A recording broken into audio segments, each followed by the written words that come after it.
What is going on, YouTube? We are back for One Piece chapter 960, titled Oden Kozuki Appears. And we finally have our picture. No more silhouettes. We got our picture of Oden. Finally.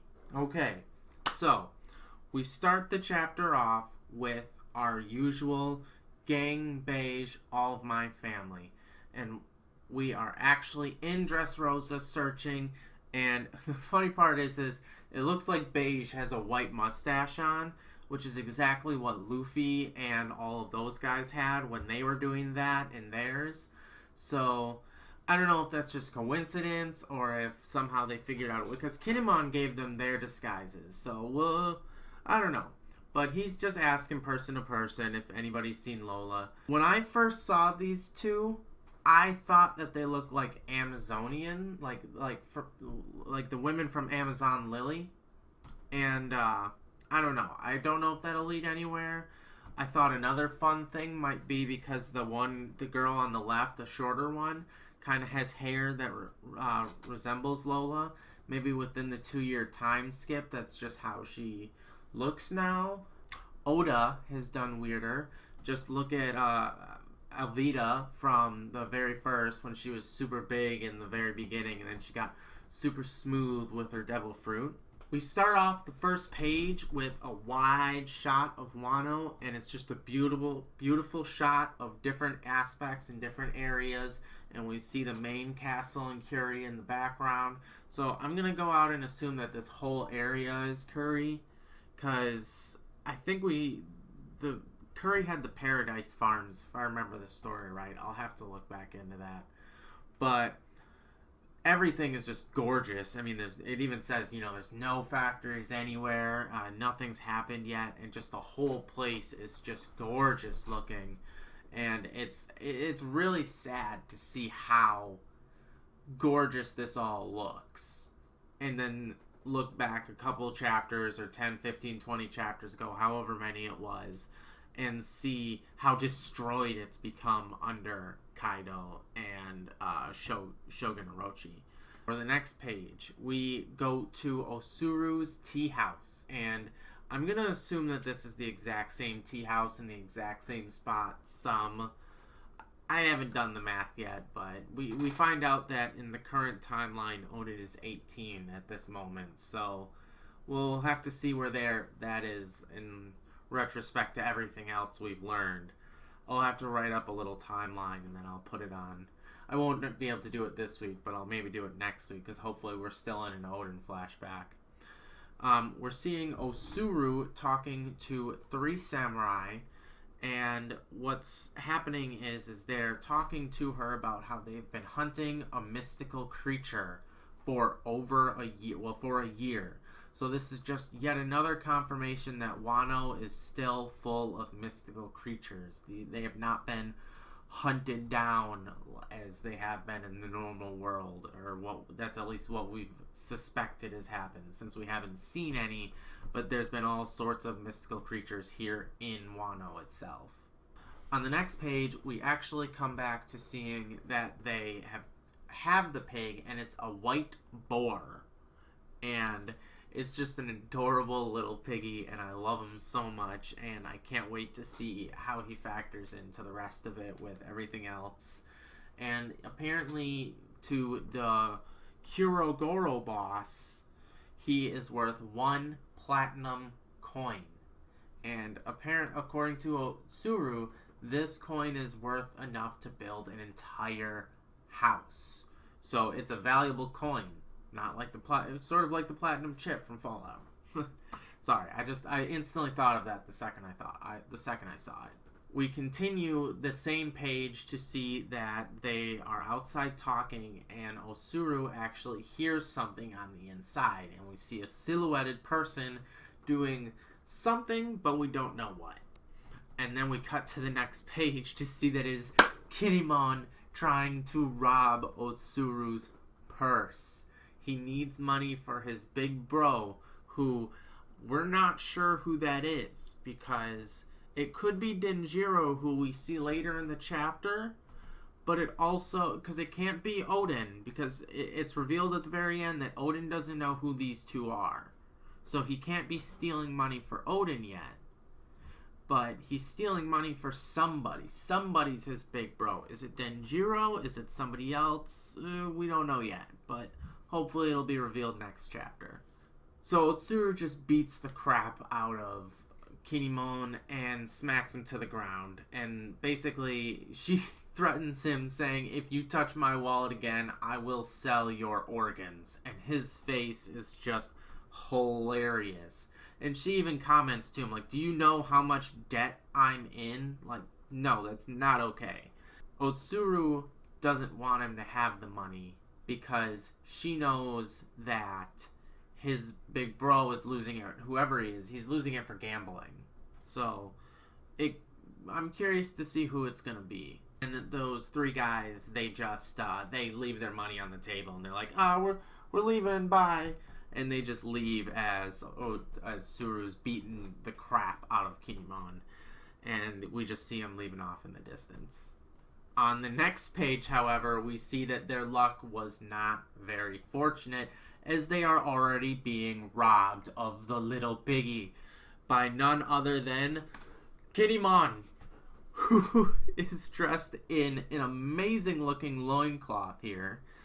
And he even remarks, like, do you think I didn't hear you talking about how you're going to make all this money and how this pig is worth all this much money? Like, do you think I'm dumb? He's just looking at the pig like, and he's lamenting about how once he hands the pig over to the Kurogoro boss that he'll be rich and just set and he can get everything that he wants.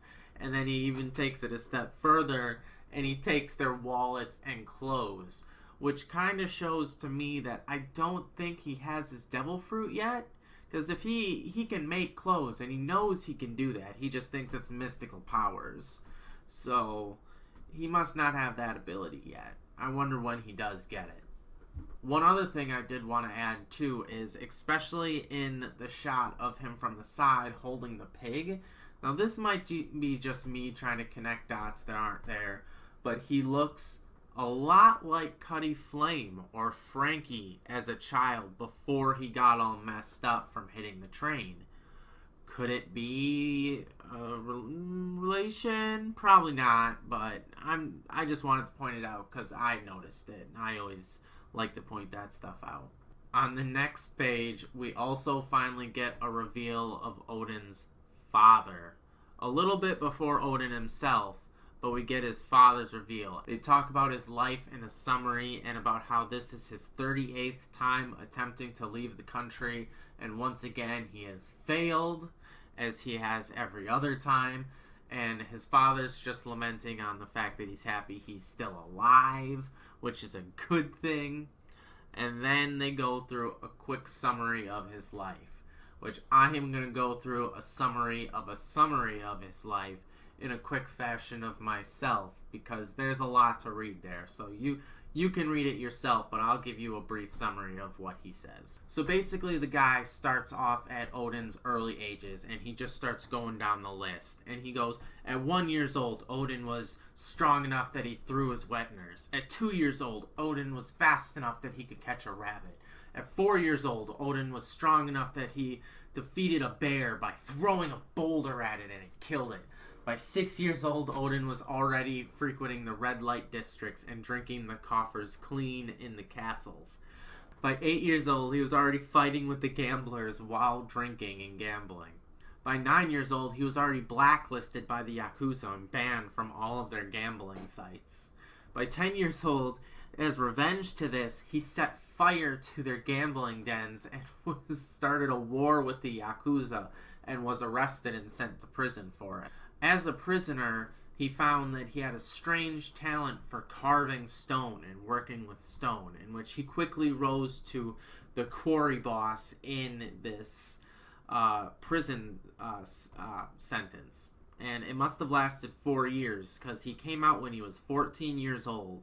And in this time, he had a change of heart, and he came out a better person, so to say. This is first demonstrated by when there's a flood in the capital, Odin, after hearing everybody's suffering, takes it upon himself to go and dig a canal, diverting water to the capital. Unfortunately, this resulted in a mass flooding, which again got him arrested because he caused a lot of destruction. He didn't mean to, but he still did, and he has to pay for it. He's not a vigilante. He can't just get away with it.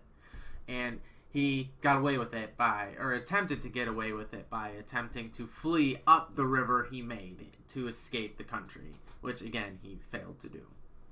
By 15 years old, he threatened the chief priest of a mountain to house him in there for free, as he constantly brought wives and daughters and women of all sorts consensually to this place for, it doesn't specify, but we all know what they're talking about.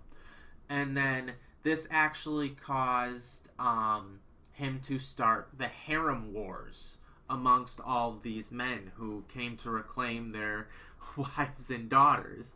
And it was funny because it's mentioned that the Hirogoro clan was brought in to end the fighting, but instead they got dragged into it and just kept propelling it.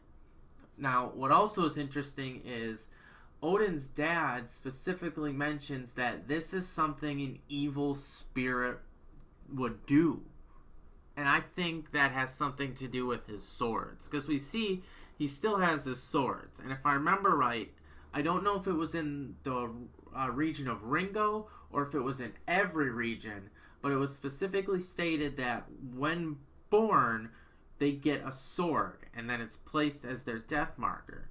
Now, I know that it's that way in Ringo, but it could be that way in everywhere. And if it is, then Odin's had that sword since birth, and that could be why he's the way he is because the sword has given him all these powers and is, merged with him, basically.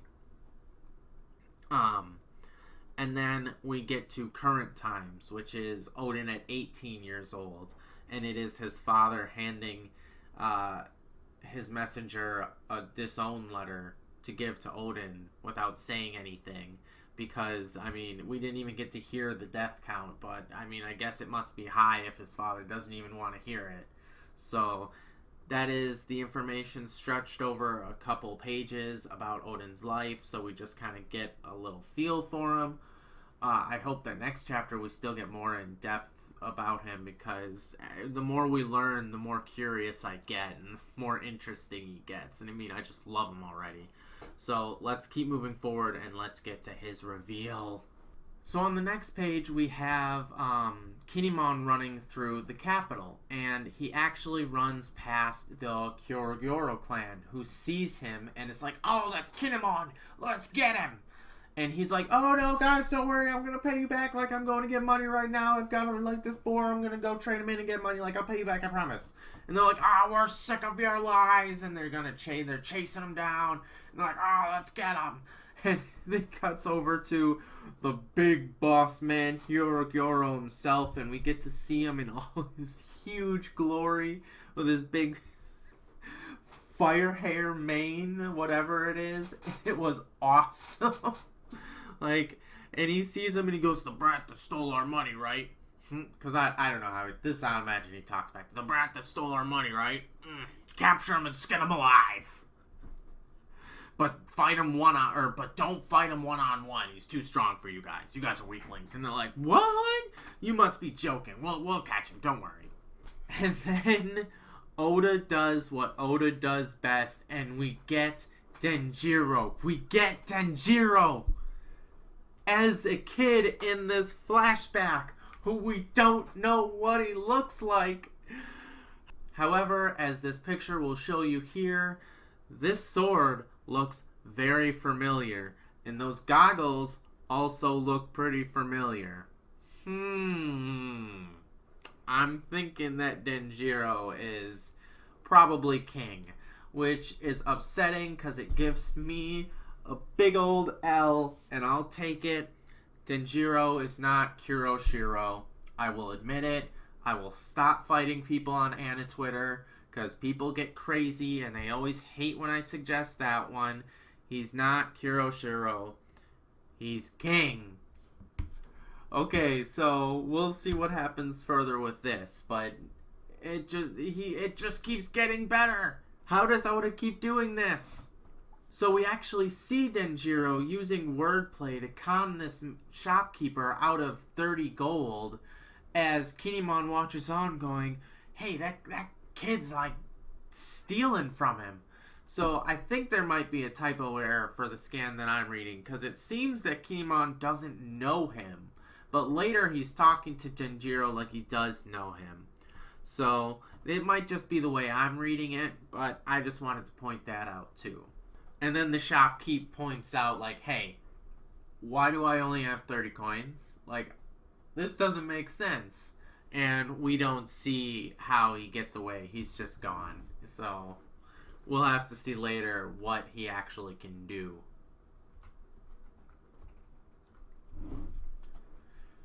And then we get it. We get it. We got it. It's here. And I love it. I love it. I love him.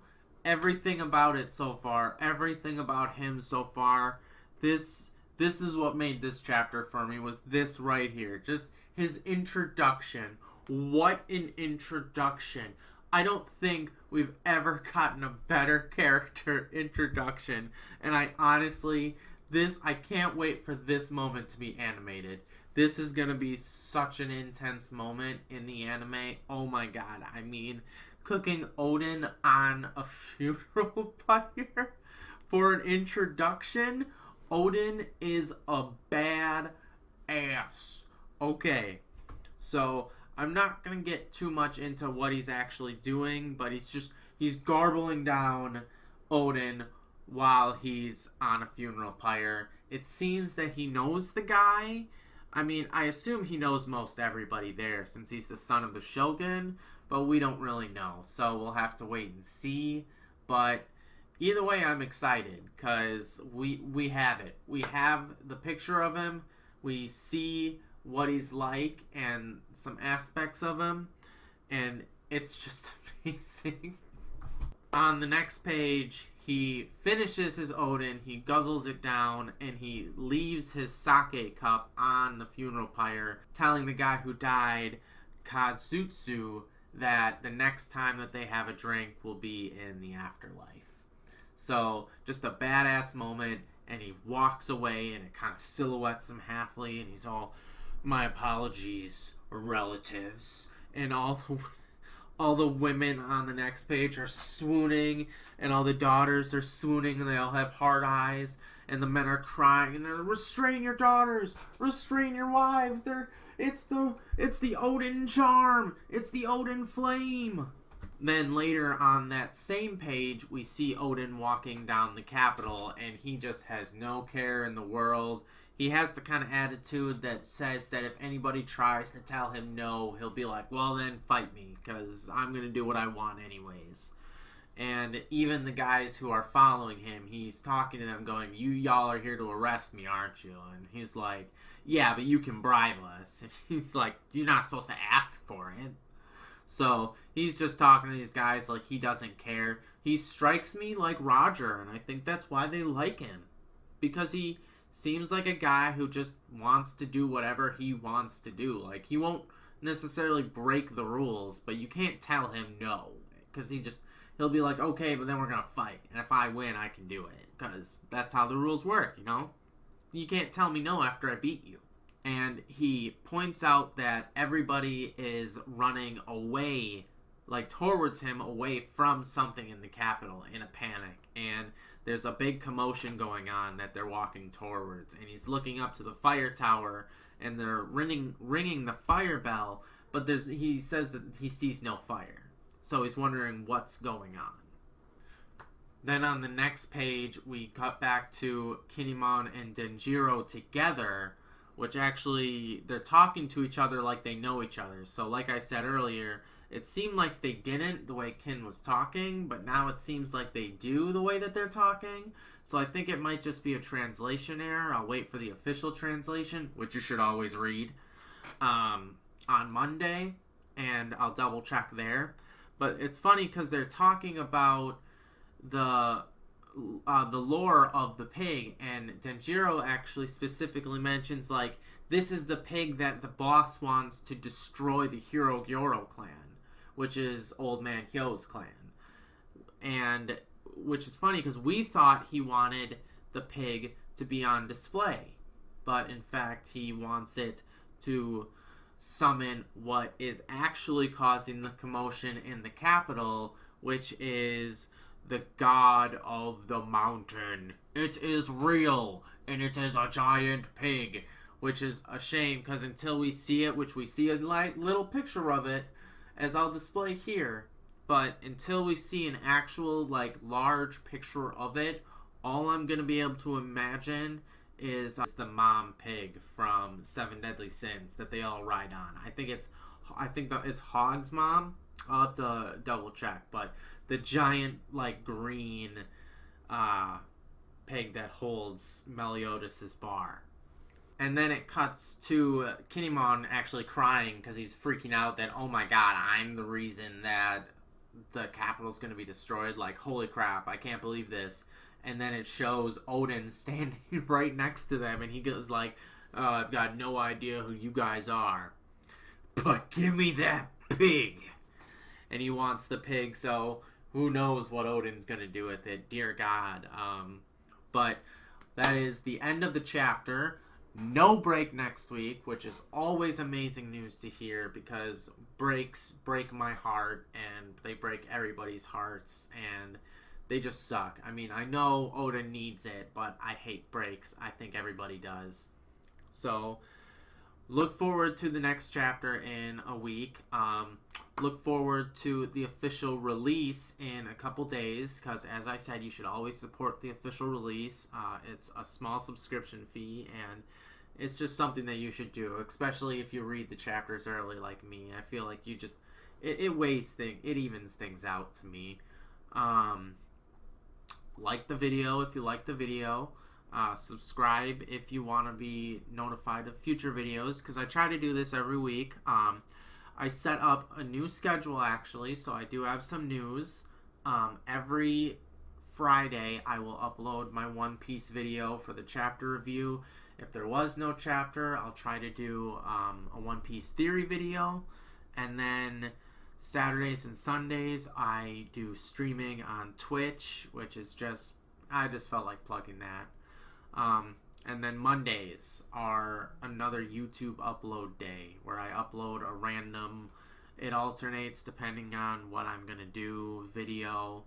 Some days it'll be about gaming, some days it'll be about movies, some days it'll be anime, some days it could just be a podcast. It'll always change, but look forward to that too. So thanks for watching the video and have an amazing day, guys.